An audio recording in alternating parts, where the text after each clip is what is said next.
Pete Carroll asked about those reports on Wednesday.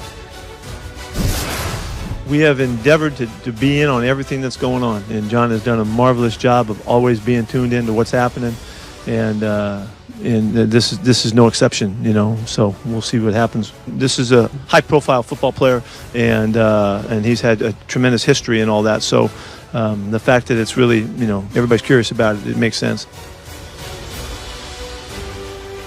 Tremendous history. Kind of complicated of late. Someone's signing this guy.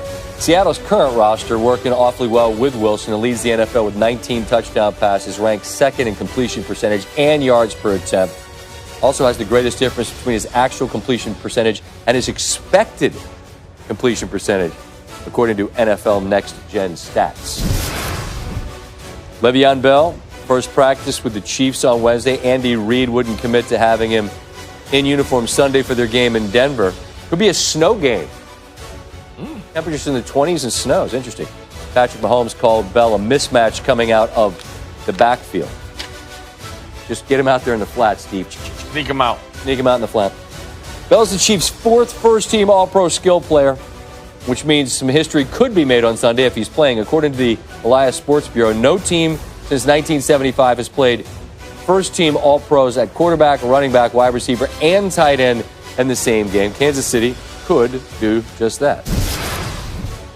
Packers took a giant L Sunday, first of the season, not close. First turnovers of the year, it all pretty much went wrong. As they prepare for their game in Houston this weekend, Aaron Rodgers was asked one more time about that clunker last week in Tampa.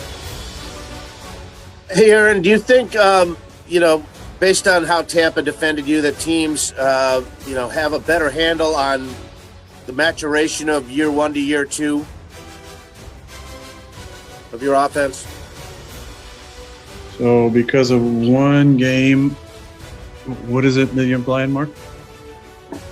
Our team's figuring you out. 1 out of 5.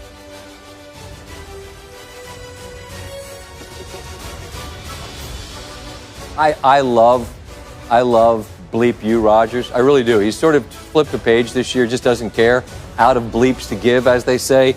And the whole blueprint thing is actually, that comes up anytime somebody has a good defensive performance against you. Sure, just get all their personnel, all that Buccaneers personnel, and blitz the hell out of him, get there, and cause him to throw his pick sixes, which he never does. He's only thrown 3 in his career, and turn them over, which they hadn't done all year.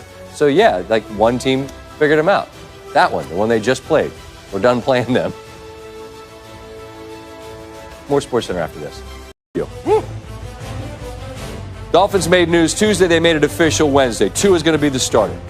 Head coach Brian Flores confirmed that he is going to be going with Tua Tagovailoa as the Dolphins starter when they come out of the bye. Dolphins coach said he feels that starting Tagovailoa is what is best for the team. Ryan Fitzpatrick has been the starter through 6.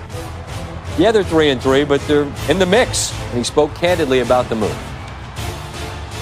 I was shocked by it. It definitely caught me off guard. And it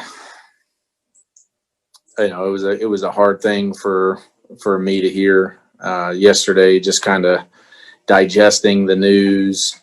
My heart just hurt all day. Like it was heartbreaking for me. We've talked in the past about how I'm the placeholder, and this eventually was going to happen. It was just a matter of kind of when, not if. And is this it? Like, was that my last game as an NFL player in terms of, being the starter and going out there and playing? I definitely like playing more than I like sitting and watching. I've been benched all kinds of different ways, but this one just really more so than any of them. I think this organization and what we've been through the last year and a half, this was kind of the first place other than Buffalo where I just felt fully, committed and invested and felt like it was my team. And so to have that, I think that's a lot of the reason why my heart was so heavy yesterday, but that's the direction that the organization's going, and I've just got to accept it. It's rare for an NFL quarterback to find himself at the top of a list that includes Patrick Mahomes, but Fitzpatrick's got him beat for the best total QBR for any quarterback since Week 3. He led Miami to a 3-1 record over that span. All 3 wins came by at least 18 points, but now in Miami it is Tua time, and it's an opportunity that Tonga Bailoa looks forward to. I was very excited. That's news that I think anyone would love to hear. Being named the starter, it kind of hurts me in a way to see Fitz hurt. I'm just very, very, lucky to have someone like Fitz in my corner, regardless of the situation we're in right now. He's just, I hate to say it like this, but it is like this. It's like a father and son. One big thing.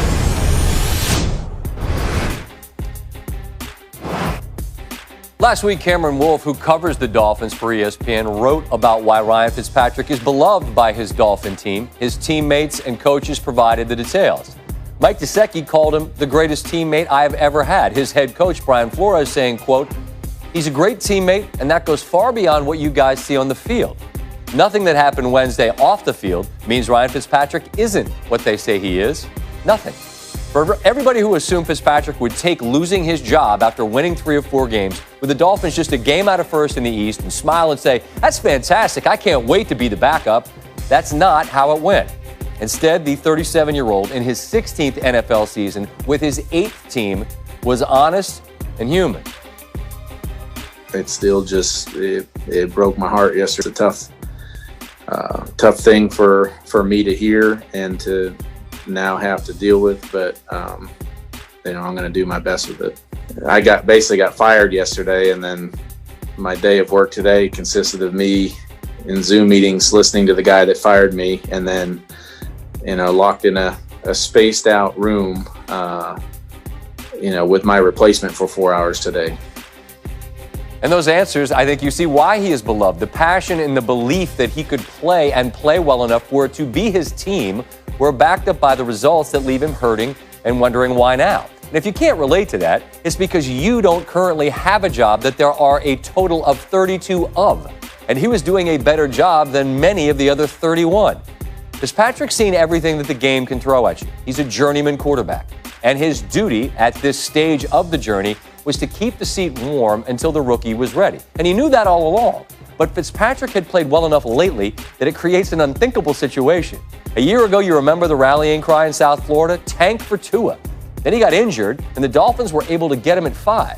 Now, maybe he comes out and is great from the jump, and this is a long-forgotten moment in a few weeks. But Fitzpatrick's performance, leadership, and respect from his teammates are all notable. This Dolphins team is miles beyond the 0-6 team from a season ago, so Tua doesn't step into a situation where the immediate results won't really matter. They believe he's ready now. Fitzpatrick wasn't ready to get out of the way just yet, and he certainly earned the right to say as much. Not to get too busy day in sports, Tua will be the starter in Miami out of the bye. Great lineup of guests will join the show. The undisputed lightweight champion of the world, Teofimo Lopez, fresh off that big win over the weekend.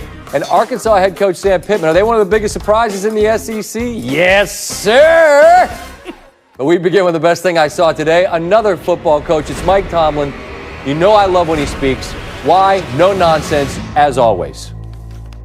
Mike, I know you said that you're confident in the guys you have at inside linebacker this week to plan and replace Devin, but going forward long-term, are you interested in looking and exploring other options to bring guys onto your team? Brooke, I can't see past lunch, to be honest with you. I'm just trying to get a sandwich and some chips, That's what I'm trying to do. Anything he said, I would do it. Anything. I mean, within reason. Yeah. Right? That man right there, no nonsense. Appreciate it. All right, to the big news of the day, Miami Dolphins, the last 2 games, Ryan Fitzpatrick's got 6 touchdown passes, 2 picks. They've won both. They've won 3 of 4. They're a game out of first in the AFC East. They're making a change at quarterback coming out of this week's spot. Tua Tagovailoa will be making his debut as a starter. I don't get it. Fitzpatrick was always a bridge guy, sure. Obviously, they are seeing things in Miami in practice that we will not ever see.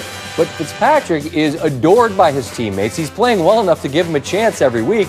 Just feels like there is no feel, like there was a plan all along that this would be the week. Come out of the bye and just It's his show. As for Tua or Tua Tagovailoa, Ricky Rose, Miami hoping to get the Alabama version. The touchdown interception ratio in SBS history was the best, 7.91. It was the highest touchdown percentage all time. His first start will come 351 days after dislocating and fracturing his hip in November 16th against Mississippi State. At the time, Tua owned the